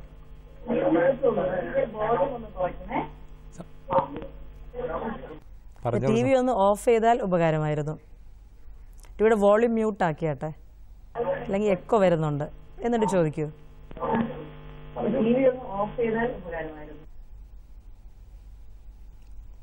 ഹലോ, കോൾ ഡ്രോപ്പ് ആയെന്ന് തോന്നുന്നു. ചോദിച്ചോളൂ. മിസ്റ്റർ സന്തോഷ് ലൈനിലുണ്ടല്ലോ, ചോദിച്ചോളൂ. ഞങ്ങൾക്ക് ക്ഷീരസ ആൾക്കാർക്ക് ഈ ആനുകൂല്യങ്ങൾക്ക് എന്തൊക്കെ കിട്ടുന്നെന്ന് അറിയാനാ. എന്തായിരുന്നു ചോദ്യം? എന്തൊക്കെ പാലളക്കുന്നവർക്ക്, സംഘത്തിൽ പാലളക്കുന്നവർക്ക് എന്തെല്ലാം ആനുകൂല്യങ്ങളാണ് കിട്ടുന്നത്? എവിടെയാ സന്തോഷിന്റെ സ്ഥലം? എന്റെ കുണ്ടന്നൂരാണ്. എറണാകുളം. അടുത്ത ക്ഷീരസഹകരണ സംഘങ്ങളുണ്ടോ? ഞാൻ ആദ്യം അളന്നിരുന്ന നെട്ടൂര് എന്റെ തൊട്ടടുത്തായിരുന്നേ. അപ്പൊ അവിടെ പാല് കുറച്ച് എടുക്കുള്ളായിരുന്നു. അപ്പൊ ഞാനൊരു 2013 തൊട്ട് അളക്കുന്ന ഒരു പശുവിൽ നിന്ന് തുടങ്ങിയതാണ്. ഇപ്പൊ 4 പശുക്കളും 3 കിടാക്കളും ഉണ്ട്. അപ്പൊ ഇപ്പൊ 2 കറവ ആണ് നിൽക്കുന്നത്. അപ്പൊ എനിക്ക് ഇപ്പൊ തീറ്റക്കൊക്കെ ഭയങ്കര വിലയാണല്ലോ. അപ്പൊ ഒരു നേരം ഞാൻ അവിടെ സംഘത്തിൽ പാല് കൊടുക്കുന്നുള്ളു. അപ്പൊ എന്റെ എല്ലാവിധ തെളിവുകളൊക്കെ അത് മേടിച്ച് പാലളക്കാൻ തുടങ്ങി. ഞാൻ ഇപ്പൊ തൃപ്പൂണിത്തുറയിലേക്ക് മാറി. ഇവിടെ പാല് കുറച്ചെടുക്കുന്നുള്ള കാരണം വലിയ സംഘമാണ് തൃപ്പൂണിത്തുറയിലേക്ക്. അപ്പൊ പാലളന്ന് കുറച്ച് നാൾ കഴിഞ്ഞപ്പോ അവര് പറഞ്ഞ്, ഞാനിങ്ങനെ ആനുകൂല്യത്തിന്റെ കാര്യം ചോദിച്ചപ്പോ, ഞാൻ ഈ മുനിസിപ്പാലിറ്റിയിൽ പെട്ടതല്ല, താൻ മരട് മുനിസിപ്പാലിറ്റി പെട്ട കാരണം തനിക്ക് ആനുകൂല്യങ്ങളൊന്നും തരാൻ പറ്റൂല എന്ന് പറഞ്ഞു. സന്തോഷേ, അതെ, ക്ഷീരസംഘത്തിൽ പാലളക്കുന്ന കൃഷിക്കാർക്ക് നമ്മള് 1 രൂപ അളക്കുന്ന ഓരോ ലിറ്റർ പാലിനും 1 രൂപ കണക്കിൽ കാലിത്തീറ്റ സബ്സിഡി ഇൻസെന്റീവായിട്ട് ഞങ്ങൾ തരുന്നുണ്ട്. അത് എനിക്ക് കിട്ടുന്നില്ല സാറേ. സംഘത്തിൽ പാലളക്കുന്നുണ്ടെങ്കിൽ അതെ, നിങ്ങൾ സംഘത്തിൽ ചെന്ന് പാലളന്നാൽ അളക്കുന്ന പാലിന് ആനുപാതികമായിട്ട് 1 ലിറ്റർ പാലിന് 1 രൂപ കണക്കിൽ കിട്ടേണ്ടതാണ്. കിട്ടാത്ത സാഹചര്യം എന്താണെന്ന് പരിശോധിച്ചാലേ അറിയുള്ളൂ. ഒന്നാമത്തെ കാര്യം. പിന്നെ തദ്ദേശ സ്വയംഭരണ സ്ഥാപനങ്ങൾ നിരവധിയായ പദ്ധതികൾ ഈ രംഗത്ത് നടപ്പിലാക്കുന്നുണ്ട്. അവരും കാലിത്തീറ്റ ഇൻസെന്റീവായിട്ട് ഒരു തദ്ദേശ സ്വയംഭരണ സ്ഥാപനത്തിന് 1 ലിറ്റർ പാലിന് 3 രൂപ വെച്ച് കൊടുക്കാനുള്ള പദ്ധതിയുണ്ട്. നിങ്ങൾ താമസിക്കുന്ന ഏരിയയിൽ മരട് മുനിസിപ്പാലിറ്റി ആണെങ്കിൽ ആ മുനിസിപ്പാലിറ്റിക്ക് പദ്ധതി ഉണ്ടെങ്കിലേ ആ സഹായം ലഭിക്കുകയുള്ളൂ. മറിച്ച് തൃപ്പൂണിത്തുറ മുനിസിപ്പാലിറ്റി ഏരിയയിൽ താമസിക്കുന്ന ആളല്ലെങ്കിൽ ഒരു പക്ഷെങ്കിൽ അവർക്ക് ആനുകൂല്യം, ആ മുനിസിപ്പാലിറ്റിക്ക് പുറത്തുള്ള ആൾക്കാർക്ക് ആനുകൂല്യം കൊടുക്കാൻ സാധിക്കില്ല എന്നുള്ള വസ്തുതയുണ്ട്. അത് ഞങ്ങളെ പോലെയുള്ള കർഷകർ ഇങ്ങനെ ഇപ്പൊ ടിവിയിലൂടെ അവിടെയൊക്കെ പറഞ്ഞ മൃഗാസ്പത്രിയിൽ ചെന്നാലും തീറ്റ കിടാക്കളെ വളർത്തുന്നവർക്ക് കൊടുക്കുന്ന മീറ്റിംഗ് ഒക്കെ വിളിച്ചിട്ടും പറയും. പക്ഷെ ഞങ്ങളുടെ അവിടെ നല്ല സംഘവുമില്ല, പാലെടുക്കുന്ന സംഘവുമില്ല. അപ്പൊ ഞങ്ങളെ പോലുള്ള കർഷകർ എന്ത് ചെയ്യും? ഈ കൊണ്ടന്നൂർ ക്ഷീരസംഘത്തിലെ പാലളന്നാൽ നിങ്ങൾക്ക് എല്ലാ സഹായങ്ങളും കിട്ടും. അവിടെ 5 ലിറ്റർ കൊണ്ടുവരുമ്പോ പാല് പോലാണ് 3 ലിറ്റർ മതി എന്ന് പറയും. ബാക്കി പാല് ഞങ്ങൾ എവിടെ കൊടുക്കും പെട്ടെന്ന്? അത് ശരിയാണ്. ഏതായാലും നിങ്ങൾ ഏതെങ്കിലും ക്ഷീരസംഘത്തിൽ പാലളക്കുക, പാലളക്കുന്ന കൃഷിക്കാർക്ക് വലിയ സംഘമാണ്. അപ്പൊ അതുകൊണ്ടാണ് അവിടെ പോണത്. വകുപ്പിൽ നിന്നുള്ള ക്ഷീരവികസന വകുപ്പ് നൽകുന്ന സബ്സിഡി, ഇപ്പം പഞ്ചായത്തിന് സബ്സിഡി അല്ല ഞാൻ ഉദ്ദേശിക്കുന്നത്, ആ സബ്സിഡി നിങ്ങൾക്ക് കിട്ടാൻ നിങ്ങൾ അർഹനാണ്, നിങ്ങൾക്ക് കിട്ടും എന്നാണ് എനിക്ക് ആദ്യം പറയാനുള്ളത്. അതോടൊപ്പം തന്നെ ഒരു ക്ഷീര കർഷകൻ എന്നുള്ള രീതിയിൽ നിങ്ങൾക്ക് കിട്ടാവുന്ന എല്ലാ സഹായങ്ങളും മറ്റ് ഇതര സഹായങ്ങൾക്കും നിങ്ങൾ അർഹനാണ്. നിങ്ങൾ അടുത്തുള്ള ക്ഷീരവികസന യൂണിറ്റിൽ പോയി അപേക്ഷ കൊടുക്കുക, അത് നിങ്ങളുടെ വിവരങ്ങൾ അന്വേഷിക്കുക, നിങ്ങൾക്ക് കിട്ടാവുന്ന എല്ലാ സഹായങ്ങളും എത്തിച്ചു തരും എന്ന് സൂചിപ്പിക്കാൻ ഉദ്ദേശിക്കുക. അതോടൊപ്പം തന്നെ സംഘം ക്ഷീരവികസന യൂണിറ്റിൽ പോയി അപേക്ഷ കൊടുക്കുക. ഇതിന്റെ സഹായം കിട്ടിയില്ല എങ്കിൽ നിങ്ങൾ ക്ഷീരവികസന ഡയറക്ടർക്ക് അല്ലെങ്കിൽ ജില്ലാ തലത്തിൽ പ്രവർത്തിക്കുന്ന ജില്ലാ ഡെപ്യൂട്ടി ഡയറക്ടർക്ക് അപേക്ഷ കൊടുക്കുക. നിങ്ങളുടെ പ്രശ്നം എന്താണെന്ന് പരിശോധിച്ചുകൊണ്ട് ആവശ്യമായുള്ള നടപടി സ്വീകരിക്കുമെന്നാണ് സന്തോഷം എനിക്ക് സൂചിപ്പിക്കാനുള്ളത്. അതുപോലെ തന്നെ ഈ സംഘത്തിൽ പാലളക്കാത്ത കൃഷിക്കാർക്ക് തദ്ദേശ സ്വയംഭരണ സ്ഥാപനം പദ്ധതി രൂപം കൊടുത്തിട്ടുണ്ടെങ്കിൽ അത് വെറ്റിനറി സർജൻ്റെ സർട്ടിഫിക്കറ്റോട് കൂടി 15,000 രൂപ വരെ സഹായം കൊടുക്കാനുള്ള പദ്ധതി കാര്യത്തിൻ്റെ ഇൻസെൻറ്റീവായിട്ട് അല്ലെങ്കിൽ പാലിനുള്ള ഇൻസെൻറ്റീവായിട്ട് കൊടുക്കാനുള്ളതായുള്ള പദ്ധതിയുമുണ്ട്. ഈ 2 സാധ്യതകൾ നിങ്ങൾക്ക് പരിശോധിക്കാവുന്നതാണ്. നിങ്ങൾ ഏതായാലും ക്ഷീരവികസന യൂണിറ്റിൽ പോയി അപേക്ഷ കൊടുക്കുക, അവർ അതിന് ഫോളോ അപ്പ് ചെയ്യും, നിങ്ങൾക്ക് സഹായം കിട്ടാനുള്ള സാഹചര്യം ഉണ്ടാക്കാം എന്നാണ് എനിക്ക് സൂചിപ്പിക്കാനുള്ളത്. നന്ദി സന്തോഷേ. നന്ദി. അതെ ശ്രീ സന്തോഷ്, സാറ് പറഞ്ഞ പോലെ ചെയ്താൽ തീർച്ചയായിട്ടും ആനുകൂല്യം ലഭിക്കും. വളരെ ശുഭാപ്തി വിശ്വാസത്തോട് സാറ് പറഞ്ഞ രീതിയിലൊക്കെ അപേക്ഷകൾ നൽകുക. വിളിച്ചതിന് നന്ദി സന്തോഷേ. സാർ, അപ്പോൾ നമ്മൾ പറഞ്ഞു വന്നത് പുൽകൃഷിക്ക് എന്തെല്ലാം സഹായങ്ങളാണ് നമ്മൾ ചെയ്യുന്നത്? 20 സെന്റ് സ്ഥലത്ത് കൂടുതൽ കൃഷി ചെയ്യുന്ന ആൾക്കാരെ സംബന്ധിച്ചുള്ള അവർക്കുള്ള 1 ഹെക്ടറിന് 20,000 രൂപ എന്ന കണക്കിൽ സബ്സിഡി കൊടുക്കാനുള്ള പദ്ധതിയുണ്ട്. പിന്നെ തദ്ദേശ വിവിധ തരിശായിട്ട് കിടക്കുന്ന ഭൂമി കണ്ടെത്തിക്കൊണ്ട് സ്ഥലത്തെ ക്ഷീരസംഘങ്ങളുമായി ബന്ധപ്പെടുത്തിക്കൊണ്ട് കൊമേഴ്സ്യൽ വാണിജ്യ അടിസ്ഥാനത്തിൽ പുൽകൃഷി ചെയ്യാനുള്ള പദ്ധതിയുണ്ട്. 1 ഹെക്ടർ സ്ഥലത്ത് പുൽകൃഷി ചെയ്താൽ 1 ഏക്കർ സ്ഥലത്ത് പുൽകൃഷി ചെയ്യുന്നതിന് വേണ്ടി നമ്മൾ 94,000 രൂപ സബ്സിഡി കൊടുക്കാനുള്ള പദ്ധതിയുണ്ട്. ഈ 2016 നവംബർ മാസം 26-ാം തീയതി മുതൽ 1 വർഷക്കാലം തീറ്റപ്പുൽകൃഷി വർഷമായിട്ട് തന്നെ ആചരിച്ചുകൊണ്ട് ഈ പരമാവധി സ്ഥലത്ത് പുൽകൃഷി ചെയ്യാനുള്ള പദ്ധതികൾക്കാണ് വകുപ്പ് നേതൃത്വം കൊടുക്കുന്നത്, നടപ്പിലാക്കിക്കൊണ്ടിരിക്കുന്നത്. തീറ്റപ്പുൽകൃഷി ഉൽപ്പാദനത്തിൽ ഒരു കാര്യമായ മുന്നേറ്റം ഈ കാലയളവിൽ ഉണ്ടാക്കാൻ സാധിച്ചിട്ടുണ്ട് എന്നതാണ് സൂചിപ്പിക്കാനുള്ളത്. നല്ല രീതിയിലുള്ള സ്ഥലങ്ങൾ കണ്ടെത്തിക്കൊണ്ട് ഈ പുൽകൃഷി നടപ്പിലാക്കിയിട്ടുണ്ട്. അത് ഉദാഹരണം പറയുകയാണെങ്കിൽ കണ്ണൂർ ചീമേനി ജയിലിൽ ലഭ്യമായുള്ള സ്ഥലങ്ങൾ കണ്ടെത്തിക്കൊണ്ട് പുൽകൃഷി നടപ്പിലാക്കി തുടങ്ങിയിട്ടുണ്ട്. പഴശ്ശി ഇറിഗേഷൻ പ്രോജക്റ്റുമായി ബന്ധപ്പെട്ട സ്ഥലം കണ്ടെത്തി പുൽകൃഷിക്കുള്ള ശ്രമം ആരംഭിച്ചു കഴിഞ്ഞു. ഇതുപോലെ നിരവധിയായ പ്ലോട്ടുകൾ സംസ്ഥാനത്തിൻ്റെ വിവിധ ഭാഗങ്ങളിൽ കണ്ടെത്തിക്കൊണ്ട് പുൽകൃഷി നടപ്പിലാക്കി അടുത്തുള്ള ക്ഷീരസംഘങ്ങൾ മുഖേന നമ്മൾ അത് കൃഷിക്കാർക്ക് എത്തിച്ചു കൊടുക്കാനുള്ള പദ്ധതിയുമാണ് ഇപ്പം നടപ്പിലാക്കിക്കൊണ്ടിരിക്കുന്നത്. ലഭ്യമാക്കാനുള്ള ശ്രമം അത് പഞ്ചായത്തുമായി ബന്ധപ്പെട്ടും ഇതര സ്ഥാപനങ്ങളുമായിട്ട് ബന്ധപ്പെട്ടുകൊണ്ട് വകുപ്പിലെ ഉദ്യോഗസ്ഥർ തന്നെ പോയിക്കൊണ്ട് ഇത് ചെയ്തുകൊണ്ടിരിക്കുകയാണ്. സാർ, അതുപോലെ ഫോഡർ ഫാം ഉണ്ടല്ലോ ഡിപ്പാർട്ട്മെന്റ്, ഫോഡർ ഫാമിന്റെ ആക്ടിവിറ്റീസ് എന്തൊക്കെയാണ്? ആർക്കൊക്കെ അവിടെ നിന്ന് ലഭിക്കാൻ സാധിക്കും? ഫോഡർ ഫാം വലിയ തുറ പ്രവർത്തിക്കുന്നുണ്ട്. അതിന് കുറേ പരിമിതികളൊക്കെ ഉണ്ട്. സ്ഥലങ്ങൾ ഒന്നൊന്നായി വേറെ ആവശ്യങ്ങൾക്ക് വേണ്ടി വളരെ അടിയന്തരമായുള്ള ആവശ്യങ്ങൾക്ക് വേണ്ടി 20 ഏക്കർ സ്ഥലം മാത്രമേ ഉള്ളൂ. ആ സ്ഥലത്ത് പുൽകൃഷി ചെയ്യുന്നുണ്ട്. അവിടെ ഓരോ ദിവസവും ആവശ്യമുള്ളവർക്ക് പബ്ലിക്കിന് പുല്ല് ലഭിക്കുന്നുണ്ട്. വന്ന് വാങ്ങിച്ചുകൊണ്ട് പോകുന്നു. അവിടെ ഡിമാൻഡിനനുസരിച്ച് പുല്ല് ഉൽപ്പാദിപ്പിച്ച് ചെയ്യാൻ പറ്റാത്ത സാഹചര്യമുള്ളത്. അതോടൊപ്പം തന്നെ പുൽക്കടയും കൊടുക്കാം, ആവശ്യക്കാർക്ക് കൊടുക്കാനുള്ള സൗകര്യം ഏർപ്പെടുത്തിയിട്ടുണ്ട് എന്നത് പറയാനുള്ളത്. ഓക്കെ സാറേ, പിന്നെ എനിക്ക് അടുത്ത് ചോദിക്കാനുള്ളത്, ഈ മേഖലയിലേക്ക് ഇപ്പം നിരവധി നവാഗതർ വരുന്നുണ്ട്, ഇതുപോലെ പ്രവാസികൾ വരുന്നുണ്ട്, അഭ്യസ്തവിദ്യരൊക്കെ വരുന്നുണ്ട്.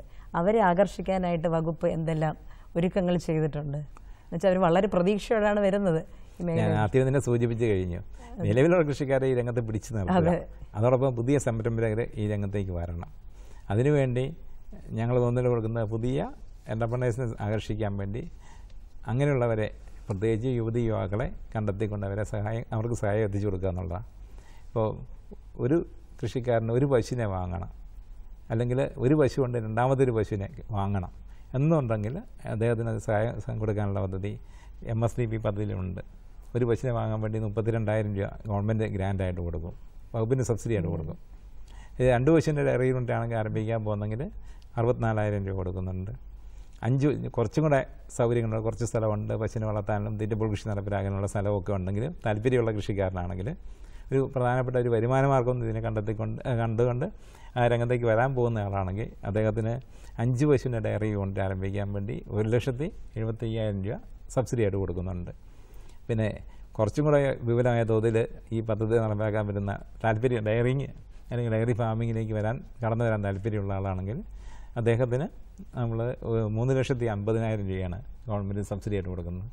ഇതിനൊക്കെ പുറമെ ഇതിലും വലിയ തോതിൽ ഒരു 10, 20, 30 ഡയറി അനിമൽസുള്ള പശുക്കളുള്ള ഡയറി ഫാം ആരംഭിക്കാൻ പോകുന്ന ആൾക്കാർക്ക് അത് 7,50,000 രൂപ വെച്ച് സബ്സിഡി കൊടുക്കാനുള്ള പുതിയൊരു പ്രപ്പോസലും കൂടെ ഗവൺമെൻറ് കൊടുത്തിരിക്കുക. അതിന് അംഗീകാരം കിട്ടുമെന്നാണ് ഞങ്ങൾ പ്രതീക്ഷിക്കുന്നത്. അങ്ങനെ കുറച്ചും കൂടെ ഉയർന്ന തോതിലുള്ള സംരംഭകരെ പ്രോത്സാഹിപ്പിക്കാനുള്ള പദ്ധതിയുണ്ട്. അതിലൂടെ കൂടുതലായ ആൾക്കാർ ഈ രംഗത്തേക്ക് കടന്നു വരുന്നുണ്ട്. പ്രത്യേകിച്ച് കിഴക്കൻ മേഖലയൊക്കെ കേന്ദ്രീകരിച്ചുകൊണ്ട് റബ്ബറിൻ്റെ ഒക്കെ വില ഇടിവൊക്കെ വന്നു കഴിഞ്ഞപ്പോൾ കൂടുതൽ ആൾക്കാർ ഈ രംഗത്തേക്ക് വരുന്നുണ്ട്. അതുകൊണ്ട് തന്നെയാണ് സംസ്ഥാനത്തെ പാലുൽപാദനത്തിൽ വർധനയുണ്ടായിട്ടുണ്ട്. ഒരുപാട് ഫാമുകൾ ഇപ്പോൾ കൂടി വന്നിട്ടുണ്ട്. ഇൻഡിവിജ്വൽ ഹോൾഡിംഗ്സിന് ഇപ്പോൾ ഒരുപാട് ഒരു പശു 2 പശുവല്ല, കൂടുതൽ പശുക്കളുള്ള ആൾക്കാർ ഈ രംഗത്തേക്ക് വരുന്നുണ്ട്. നല്ല മാറ്റമാണ്. പിന്നെ തദ്ദേശ സ്വയംഭരണ സ്ഥാപനങ്ങളിലൂടെ പശുക്കളുടെ ഡയറി സ്കീമുകൾ കോടിക്കണക്കിന് രൂപയുടെ പദ്ധതികൾ ഇപ്പോൾ നടപ്പിലാക്കിക്കൊണ്ടിരിക്കുക.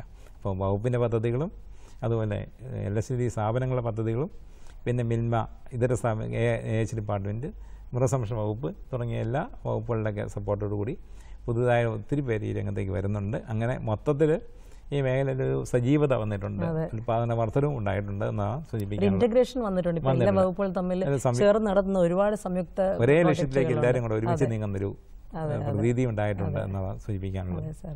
അടുത്തായിട്ട് എനിക്ക് ചോദിക്കുന്നത് പാലിന്റെ ഗുണമേന്മ അറിയാനായിട്ട് എന്തെങ്കിലും സംവിധാനങ്ങളുണ്ടോ വകുപ്പിന്? പാലിൻ്റെ ഗുണമേന്മ എന്നുള്ളത് ഏറ്റവും പ്രധാനപ്പെട്ട കാര്യം തന്നെയാണെന്ന് എല്ലാവർക്കും അറിയാവുന്ന ഒരു ആരോഗ്യത്തെക്കുറിച്ചൊക്കെ ബോധമുള്ളൊരു ജനതയാണ് കേരളത്തിലുള്ളത്. അതുകൊണ്ട് തന്നെ ഇവിടെ വിറ്റഴിക്കുന്ന പാലിൻ്റെ ഗുണമേന്മ ഉറപ്പാക്കുക എന്നുള്ളത് വളരെ പ്രധാനപ്പെട്ട കാര്യം തന്നെയാണ്. ക്ഷീരവികസന വകുപ്പിനെ സംബന്ധിച്ചിടത്തോളം സംസ്ഥാനത്ത് ഇവിടെ വിറ്റഴിക്കപ്പെടുന്ന പാലിൻ്റെ ഗുണമേന്മ പരിശോധിക്കാനുള്ള കൃത്യമായ സംവിധാനങ്ങൾ ഉണ്ട്. ജില്ലാതലത്തിൽ ഞങ്ങളെ ഗുണനിയന്ത്രണ ഓഫീസുകൾ, ആ ഓഫീസുകളെല്ലാം പാലിൻ്റെയും പാലുൽപ്പന്നങ്ങളുടെയും എല്ലാം ഗുണമേന്മ ഏത് തരത്തിലുള്ള മൈക്രോബയോളജിക്കൽ സ്റ്റാൻഡേർഡാണെങ്കിലും അല്ലാതെ മായം ചേർക്കുക എന്തെങ്കിലും ചെയ്തിട്ടുണ്ടോ, അതിന് ഘടനയെ വ്യത്യാസം വന്നിട്ടുണ്ടോ എന്നുള്ള കാര്യങ്ങളൊക്കെ പരിശോധിക്കാനുള്ള സംവിധാനങ്ങൾ ഉണ്ട്. കർഷകൻ തരുന്ന പാലിൽ എന്തെങ്കിലും സംശയം ഉണ്ടെങ്കിലാണ് കർഷകർ സംശയം ഉണ്ടെങ്കിൽ എന്തെങ്കിലും ഡൗട്ട് ഉണ്ടെങ്കിൽ ജില്ലാതലത്തിൽ പ്രവർത്തിക്കുന്ന ജില്ലാ ഓഫീസിനോട് ചേർന്ന് തന്നെ പ്രവർത്തിക്കുന്നതായിട്ടുള്ള ഗുണനിയന്ത്രണ ഓഫീസുകളിൽ പോയി പരിശോധനയ്ക്ക് കൊടുക്കുകയാണെങ്കിൽ പാല് പരിശോധിച്ച് സൗജന്യമായി പരിശോധിച്ച് അതിൻ്റെ റിസൾട്ട് കൃഷിക്കാർ കൊടുക്കാനുള്ള അല്ലെങ്കിൽ അവർക്ക് അറിയാനുള്ള സംവിധാനം ഏർപ്പെടുത്തിയിട്ടുണ്ട്. അതോടൊപ്പം തന്നെ കേരളത്തിലെ ക്ഷീരവികസന വകുപ്പിന് 3 റീജിയണൽ ഡയറി ലാബുകളും അതുപോലെ പട്ടത്ത് തിരുവനന്തപുരത്ത് ഹെഡ് ഓഫീസിനോട് ചേർന്ന് തന്നെ NABL അക്രഡിറ്റേഷനോടുകൂടി പ്രവർത്തിക്കുന്ന സംസ്ഥാനത്തെ ഏക ഗവൺമെൻറ് ഉടമസ്ഥതയിലുള്ള സ്ഥാപനമായിട്ടുള്ള സ്റ്റേറ്റ് ഡയറി ലാബും പ്രവർത്തിക്കുന്നുണ്ട്. ഈ റീജിയണൽ ഡയറി ലാബിലൂടെയും അതുപോലെ സ്റ്റേറ്റ് ഡയറി ലാബിലൂടെയും പാലിൻ്റെയും പാലുൽപ്പന്നങ്ങളുടെയും അതുപോലെ കാലിത്തീറ്റ കുടിവെള്ളത്തിൻ്റെ വരെ പരിശോധന അത് പരിശോധിക്കാനുള്ള സംവിധാനമുണ്ട്. അതിൽ നിശ്ചിത ഫീസ് കൊടുത്തു കഴിഞ്ഞാൽ കാലിത്തീറ്റയായാലും പാലായാലും പാലുൽപ്പന്നങ്ങളായാലും അതുപോലെ വെള്ളം എന്നിങ്ങനെയുള്ള എല്ലാത്തിൻ്റെയും ടെസ്റ്റ് ചെയ്ത് റിസൾട്ട് കൊടുക്കാനുള്ള സംവിധാനം ഉണ്ട്. വകുപ്പിൻ്റെ ഗുണനിയന്ത്രണ വിഭാഗത്തിലെ ഉദ്യോഗസ്ഥർ ക്ഷീരസംഘങ്ങളും അതുപോലെ കർഷക ഭവനങ്ങളും സന്ദർശിച്ചുകൊണ്ട് പാലിൻ്റെ ഗുണമേന്മയായി ബന്ധപ്പെട്ട ഉപദേശങ്ങളും മാർഗനിർദ്ദേശങ്ങളും എല്ലാം കൊടുക്കുന്നുണ്ട്. കൃഷിക്കാരെ ബോധവൽക്കരിക്കാൻ വേണ്ടി ഗുണമേന്മ ബോധവൽക്കരണ പരിപാടികൾ വകുപ്പ് നടത്തിക്കൊണ്ടിരിക്കുകയാണ്. അതിലൂടെ കൃഷിക്കാരുടെ പാലിൻ്റെ ഗുണമേന്മ ഉറപ്പാക്കാൻ വേണ്ടി നമ്മൾ പാൽ ഉൽപ്പാദിപ്പിക്കുന്ന ഘട്ടം മുതൽ, അതായത് കൃഷിക്കാരുടെ ഭവനങ്ങളിൽ പാൽ ഉൽപ്പാദിപ്പിക്കുന്ന ഘട്ടം മുതൽ അത് ഉപഭോക്താവ് ഉപയോഗിക്കുന്ന ഘട്ടം വരെയുള്ള സമയത്തുള്ള ഗുണമേന്മ ഉറപ്പാക്കണം. അത്തരത്തിലുള്ള ബോധവൽക്കരണ പരിപാടികളും ഒക്കെ വകുപ്പ് ഏറ്റെടുത്ത് നടപ്പിലാക്കിക്കൊണ്ടിരിക്കുക. വളരെ കൃത്യമായ നടപടികളാണ് ഈ രംഗത്ത് നടത്തിക്കൊണ്ടിരിക്കുന്നത്. പക്ഷേ FSSAI പ്രകാരമുള്ള food safety and standard act പ്രകാരമുള്ള ഗുണനിയന്ത്രണ അധികാരം വകുപ്പിനില്ലാത്തതുകൊണ്ട് നമുക്ക് എല്ലാവിധ സൗകര്യങ്ങളുണ്ട്. പക്ഷേ ഈ അധികാരമില്ലാത്തതുകൊണ്ട് നിയമപരമായ കാര്യങ്ങൾ അത് ഫുഡ് സേഫ്റ്റി വിഭാഗത്തിനുമായിട്ട് ബന്ധപ്പെട്ടുകൊണ്ട് അവരെ അറിയിച്ചുകൊണ്ടാണ് ഞങ്ങൾക്ക് സ്വീകരിക്കാൻ പറ്റുള്ളൂ. അത്തരത്തിൽ ഞങ്ങൾ ഗുണമേന്മ കുറഞ്ഞതായി കാണുന്നതായ പാലും പാലുൽപ്പന്നങ്ങളുടെയും വിവരങ്ങൾ ഫുഡ് സേഫ്റ്റി ഡിപ്പാർട്ട്മെന്റിനെ അറിയിച്ചുകൊണ്ട് റിപ്പോർട്ട് ചെയ്യുകയാണ് ചെയ്തുകൊണ്ടിരിക്കുന്നത്. കോളർ ലൈനിലുണ്ട്. ഹലോ, കൃഷിദർശനിലേക്ക് സ്വാഗതം. ഹലോ ഹലോ, ചോദിച്ചോളൂ. ചോദിച്ചോളൂ. കേൾക്കുന്നുണ്ട്. ഞാന് ദേവസ്വത്തിന്റെ ട്രസ്റ്റിന്റെ കീഴിലുള്ള ഒരു പറമ്പില് 10 ഏക്കർ സ്ഥലമാണ്. അപ്പൊ അവിടെ പശുവിന്റെ ഫാം തുടങ്ങാൻ വേണ്ടിയുള്ള പരിപാടിയാണ്. അപ്പൊ അതിന് വേണ്ടിയിട്ട് തീറ്റപ്പുല്ല് നടാനും തൊഴുത്തൊക്കെ ഹൈടെക് രീതിയിൽ ഉണ്ടാക്കാൻ വേണ്ടി എന്തൊക്കെ സഹായങ്ങൾ കിട്ടുമെന്ന് അറിയാൻ വേണ്ടി വിളിച്ചതാണ്. പേരെന്താണ്? അഖിൽ. അഖിൽ. എവിടെ സ്ഥലം? എവിടെ? മഞ്ചേരി. മഞ്ചേരി. മഞ്ചേരിയിൽ. അതെ. അത് ക്ഷീരവികസന വകുപ്പ് ആദ്യം തന്നെ നിങ്ങൾക്ക് ആവശ്യമായ എല്ലാ സാങ്കേതികമായുള്ള ഉപദേശം തരാൻ തയ്യാറാണ്. നിങ്ങൾ ബ്ലോക്ക് തലത്തിൽ പ്രവർത്തിക്കുന്ന മഞ്ചേരി ക്ഷീരവികസന യൂണിറ്റുമായി ബന്ധപ്പെടണം. വകുപ്പിലെ ഉദ്യോഗസ്ഥർ നിങ്ങൾക്ക് എല്ലാവിധ സഹായങ്ങളും സപ്പോർട്ടും തരും. ഒന്ന്, തീറ്റപ്പുൽ കൃഷി നടപ്പിലാക്കാൻ ആവശ്യമായിട്ടുള്ള പുൽക്കടകളും കൃഷിക്ക് ആവശ്യമായ ധനസഹായവും നിങ്ങൾക്ക് മഞ്ചേരി ക്ഷീരവികസന യൂണിറ്റുമായി ബന്ധപ്പെട്ടാൽ ലഭിക്കും.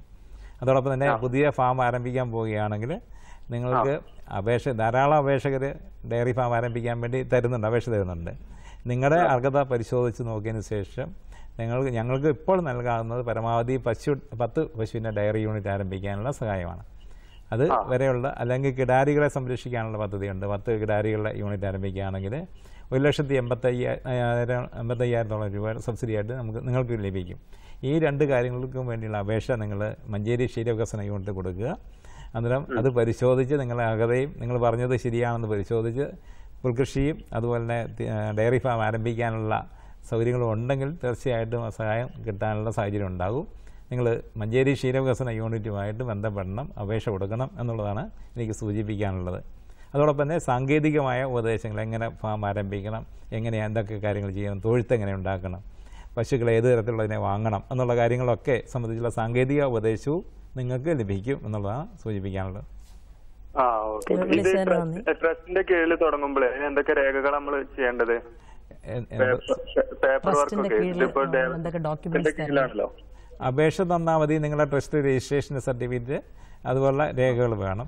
അതുപോലെ 5 പശുവിൽ കൂടുതലുള്ള പശുക്കളെ വളർത്താനുള്ളതാണെങ്കിൽ അത് തദ്ദേശ സ്വയംഭരണ സ്ഥാപനത്തിൻ്റെ അനുമതി ആവശ്യമാണ്. അതിനുവേണ്ടി രേഖകളൊക്കെ കൊടുക്കേണ്ടതായിട്ട് വരും. നിങ്ങൾക്ക് ഈ വിവരങ്ങളെല്ലാം ഞങ്ങളുടെ മഞ്ചേരി ക്ഷീരവികസന യൂണിറ്റിൽ പോയി അന്വേഷിച്ചാൽ എല്ലാ വിവരങ്ങളും തരും, ആവശ്യമായ സഹായങ്ങളും നൽകും എന്നുള്ളതാണ് എനിക്ക് സൂചിപ്പിക്കാനുള്ളത്. Thank you for calling. നന്ദി സർ. അടുത്തായിട്ട് എനിക്ക് ചോദിക്കാനുള്ളത് പാലിലെ വാല്യൂ അഡീഷൻ, പാലിൽ നിന്നുണ്ടാക്കുന്ന ഉൽപ്പന്നങ്ങൾ, ഇതൊക്കെ നമ്മുടെ നാട്ടിൽ ചെയ്തു വരുന്നുണ്ടോ? ഇതിന് വേറെ പ്രത്യേക സ്ഥാപനങ്ങളുണ്ടോ? സഹായിക്കാനായിട്ട് വല്ല ട്രെയിനിങ്ങും നമ്മൾ നടത്തുന്നുണ്ടോ? കൊടുക്കുന്നുണ്ട്. ചോദ്യം നല്ല പ്രസക്തമായ കാര്യങ്ങളാണ്.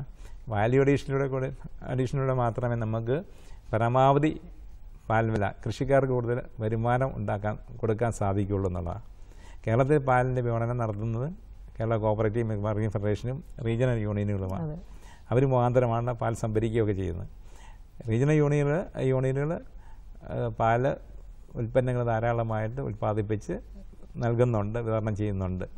അതോടൊപ്പം തന്നെ പ്രാദേശികമായി പ്രവർത്തിക്കുന്ന ക്ഷീര സഹകരണ സംഘങ്ങൾ മുഖേന ഈ തരത്തിലുള്ള തൈര് അതുപോലെ പേട പോലുള്ള ചുരുക്കം ചില സംഘങ്ങൾ അത് ചെയ്തുകൊണ്ടിരിക്കുക. കൃഷിക്കാർക്ക് ഒരു സംരംഭം എന്നുള്ള രീതിയിൽ വനിതകൾക്ക് പ്രത്യേകിച്ച് ഈ പാലുമായി ബന്ധപ്പെട്ട ഉൽപ്പന്നങ്ങൾ ഉൽപ്പാദിപ്പിച്ച് അവരുടെ വീട്ടിൽ ഉൽപ്പാദിപ്പിക്കുന്ന പാൽ ഉപയോഗിച്ചുകൊണ്ട് തൈരായാലും വെണ്ണയായാലും വളരെ സാങ്കേതിക മികവ് ആവശ്യമില്ലാത്തതായുള്ള ഉൽപ്പന്നങ്ങൾ വിറ്റഴിച്ച് ഉൽപ്പാദിപ്പിച്ച് വിറ്റഴിക്കാനുള്ള സംവിധാനമുണ്ട്. അതിന് പരിശീലനവും വകുപ്പ് കൊടുക്കുന്നുണ്ട്. ഇതിന് എന്തെങ്കിലും സബ്സിഡി വല്ലതും കൊടുക്കുന്നുണ്ടോ? ഇപ്പോൾ നിലവിൽ സബ്സിഡി കൊടുക്കുന്ന പദ്ധതിയില്ല.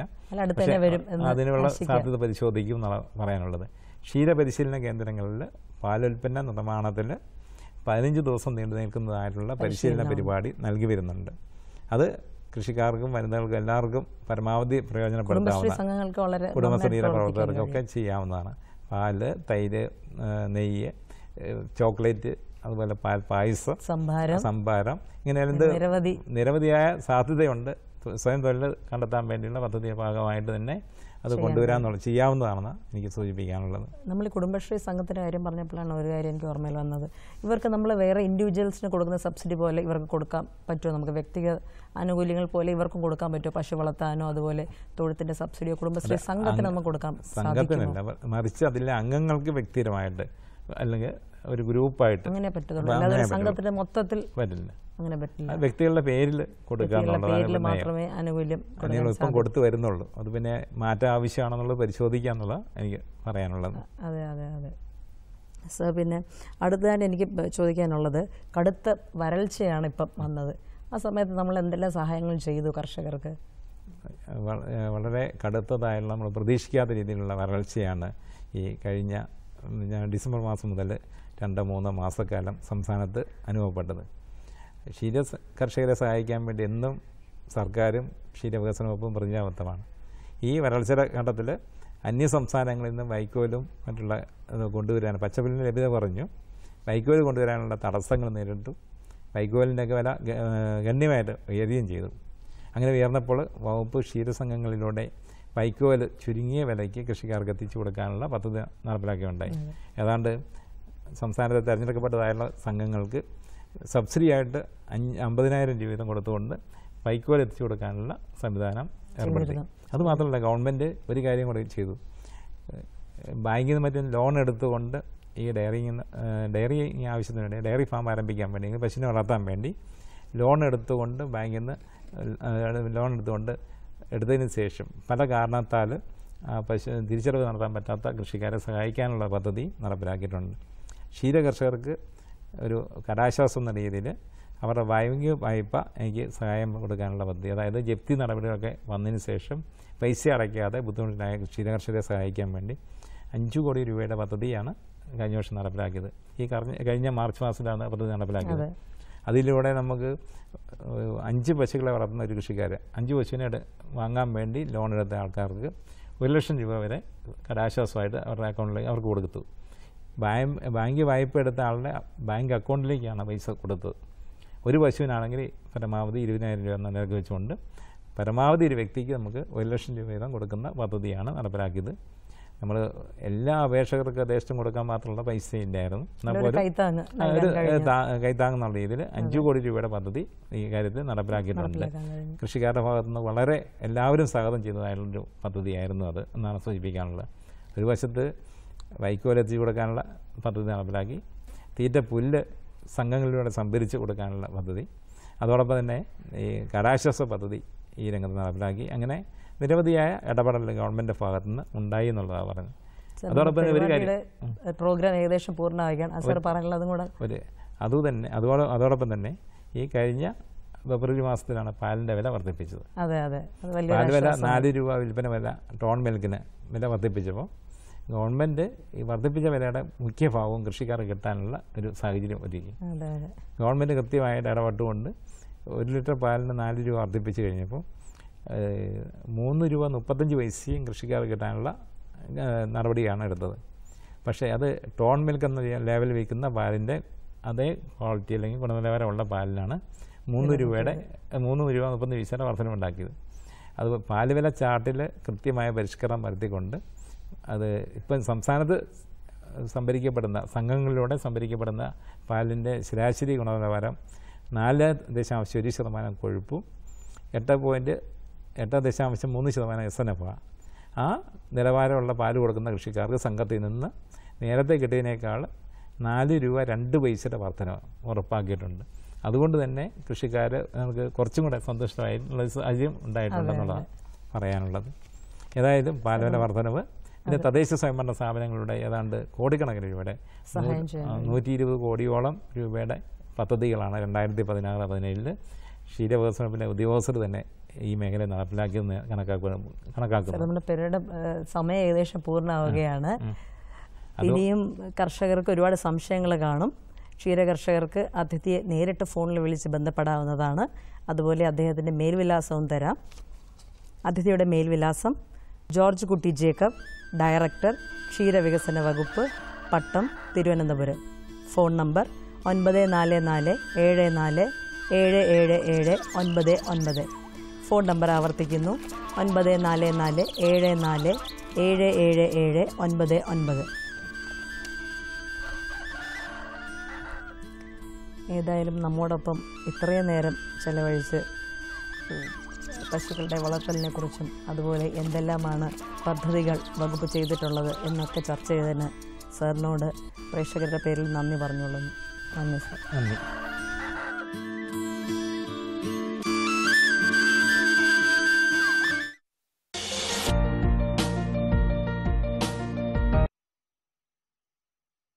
यूरिया का स्वदेशी उत्पादन 70 लाख टन बढ़ाने के लिए 6 उर्वरक संयंत्रों का उद्धार किया जा रहा है। FCIL के गोरखपुर, सिंदरी, तलचर और रामागुंडम संयंत्र, HFCL की बरौनी इकाई और BVFCL की नामरू फोर्थ। सोने पर सुहागा ये है कि देश में अब बनेगा सिर्फ निम्नलिखित यूरिया, क्योंकि इससे होगा किसानों का फायदा ही फायदा। अनाज का उत्पादन 10% तक बढ़ेगा। बढ़ेगी 10 से 15% नाइट्रोजन क्षमता।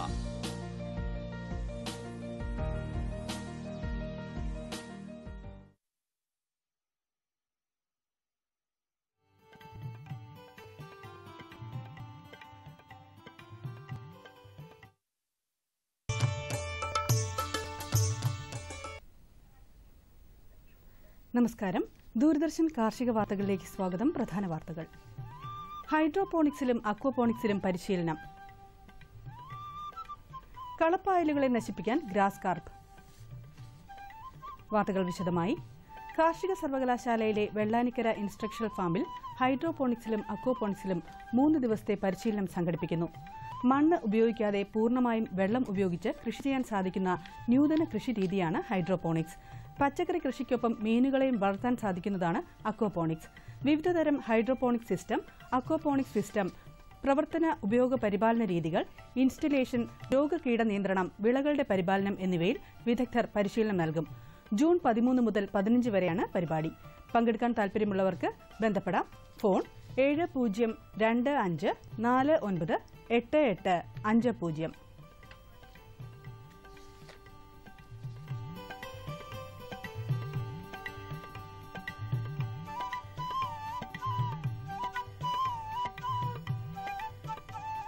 പത്തനംതിട്ട ജില്ലയിലെ അടൂർ സ്റ്റേറ്റ് സീഡ് ഫാമിൽ വിവിധ ഇനം വിത്തുകൾ വിൽപ്പനയ്ക്ക് തയ്യാറായിട്ടുണ്ട്. ജ്യോതി നെൽവിത്ത്, ചുവന്ന ചീര, നാടൻ മുളക്, വെള്ളരി, പാവൽ, പടവലം, വഴുതന, വള്ളിപ്പയർ, കുറ്റിപ്പയർ തുടങ്ങിയ പച്ചക്കറി വിത്തുകൾ ലഭിക്കും. ആവശ്യമുള്ളവർ ഓഫീസുമായോ ഇനി പറയുന്ന ഫോൺ നമ്പറിലോ ബന്ധപ്പെടുക. 0473422786.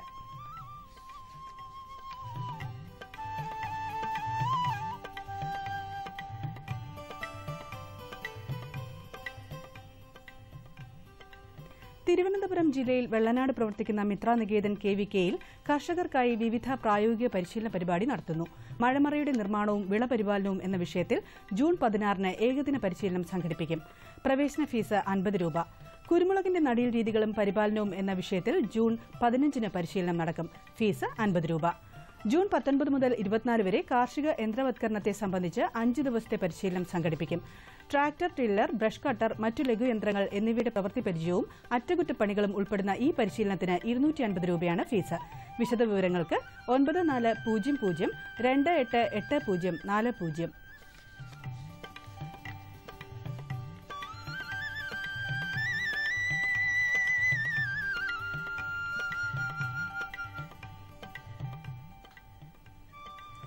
ജലാശയങ്ങളിൽ കാണപ്പെടുന്ന കളപ്പായലുകളെ ഗ്രാസ് കാർപ്പ് എന്ന ശുദ്ധജല മത്സ്യത്തെ വിട്ട് നശിപ്പിക്കാമെന്ന് എറണാകുളം കൃഷി വിജ്ഞാന കേന്ദ്രം തെളിയിച്ചു. 1 ഏക്കർ വിസ്തൃതിയുള്ള കുളത്തിൽ 20 ഗ്രാസ് കാർപ്പിനെ വിട്ടാൽ മതിയാകും. ശരീരഭാരത്തിന്റെ 2 മുതൽ 3 ഇരട്ടി പായലിനെ അകത്താക്കുന്ന ഈ മത്സ്യം 50 കിലോ വരെ ഭാരം വയ്ക്കുന്നു. ആഫ്രിക്കൻ പായലുകൾ ഉൾപ്പെടെയുള്ള കളപ്പായലുകൾ കേരളത്തിലെ ജലാശയങ്ങളിൽ പലവിധ പ്രശ്നങ്ങൾക്ക് കാരണമാകുന്നുണ്ട്. ഏതാണ്ട് 140 ഇനം കളപ്പായലുകൾ നമ്മുടെ ജലാശയങ്ങളിൽ കാണപ്പെടുന്നു. ഇവയെ നശിപ്പിക്കാൻ രാസകളനാശിനികൾ തളിക്കാൻ പാടില്ല. ഇത് പാരിസ്ഥിതിക പ്രശ്നങ്ങളുണ്ടാക്കും. പകരം ഗ്രാസ് കാർപ്പ് മത്സ്യങ്ങൾ ഉപയോഗിക്കാമെന്ന് കൃഷി വിജ്ഞാന കേന്ദ്രം നിർദ്ദേശിക്കുന്നു. തൃശൂർ രാമവർമ്മപുരത്തുള്ള മിൽമ പരിശീലന കേന്ദ്രത്തിൽ ഈ മാസം 12 മുതൽ 15 വരെ ഡയറി ഫാം സംരംഭകർക്കും 22 മുതൽ 24 വരെ പോത്തു വളർത്തൽ സംരംഭകർക്കും പരിശീലനം നൽകും. കൂടുതൽ വിവരങ്ങൾക്ക് ഫോൺ 0487 269 5869.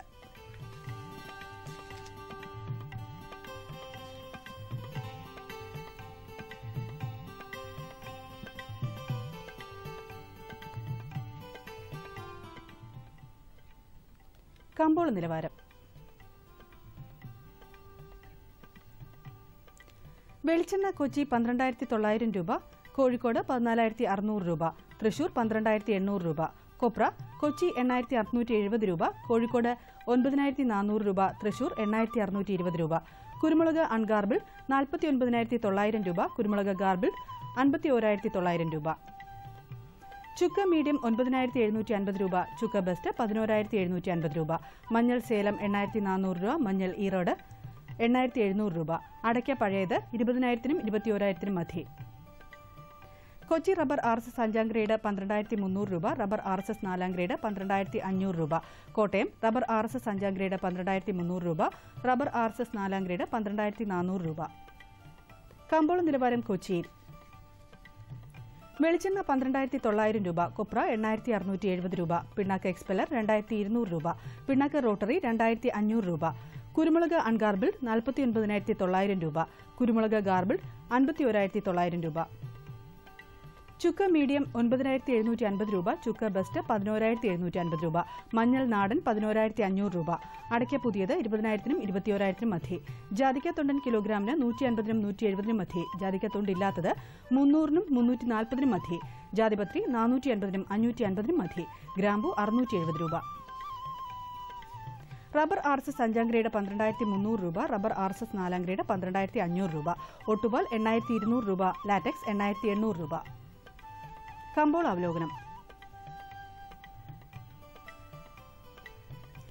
ഹൈറേഞ്ച് കുരുമുളക് കർഷകർ ഉൽപ്പന്നം വിൽപ്പനയ്ക്കിറക്കുന്നത് നിയന്ത്രിച്ചതിനാൽ വില ഉയർത്താൻ ഒരു വിഭാഗം വ്യാപാരികൾ ഉത്സാഹിച്ചു. അൺഗാർബിൾഡ് മുളക് കിലോ 499 രൂപയിൽ ഇടപാടുകൾക്ക് തുടക്കം കുറിച്ചു. അതേസമയം താഴ്ന്ന വിലയ്ക്ക് കുരുമുളക് വിൽപ്പനയ്ക്കിറക്കാൻ ഉൽപ്പാദകർ തയ്യാറായില്ല. വിദേശത്ത് റബ്ബറിന് നേരിട്ട തകർച്ച ആഭ്യന്തര ടയർ നിർമ്മാതാക്കളെ ചരക്ക് സംഭരണത്തിൽ നിന്നും അല്പം പിന്തിരിപ്പിച്ചത് ഷീറ്റ് വിലയെ ബാധിച്ചു. ടയർ വ്യവസായികൾ കോട്ടയത്ത് മികച്ച ഇനം ഷീറ്റിന് കിലോ 124 രൂപ രേഖപ്പെടുത്തി. കൊച്ചിയിൽ നിരക്ക് 125 രൂപ. STCയിൽ ലേലത്തിന് വന്ന 5,483 കിലോഗ്രാം ഏലക്ക ഇന്ന് പൂർണ്ണമായി വിറ്റഴിഞ്ഞു. വലിപ്പം കൂടിയ ഇനങ്ങൾ കിലോ 1,090 രൂപയിലും ശരാശരി ഇനങ്ങൾ 901 രൂപയിലുമാണ്. ആഭ്യന്തര വ്യാപാരികൾ ഏലക്കയിൽ താൽപര്യം കാണിച്ചു. കാലവർഷം നാളികേര വിളവെടുപ്പും കൊപ്ര സംസ്കരണവും തടസ്സപ്പെടുത്തിയെങ്കിലും വിപണിയുടെ പ്രതീക്ഷയ്ക്കൊത്ത് വെളിച്ചെണ്ണയ്ക്ക് മികവ് കാണിക്കാനായില്ല. ഇനി കാലാവസ്ഥ. കണ്ണൂർ കൂടിയ താപനില 30.9 ഡിഗ്രി സെൽഷ്യസ്, കുറഞ്ഞ താപനില 24.8 degree Celsius. Kozhikode 31, 24.4, Kochi 31, 23.8, Alappuzha 28.5, 24.9, Punalur 29.6, 23.2, Thiruvananthapuram 30.7, 23.6 degree Celsius. ഇതോടെ ഇന്നത്തെ കാർഷിക വാർത്തകൾ സമാപിക്കുന്നു. നമസ്കാരം.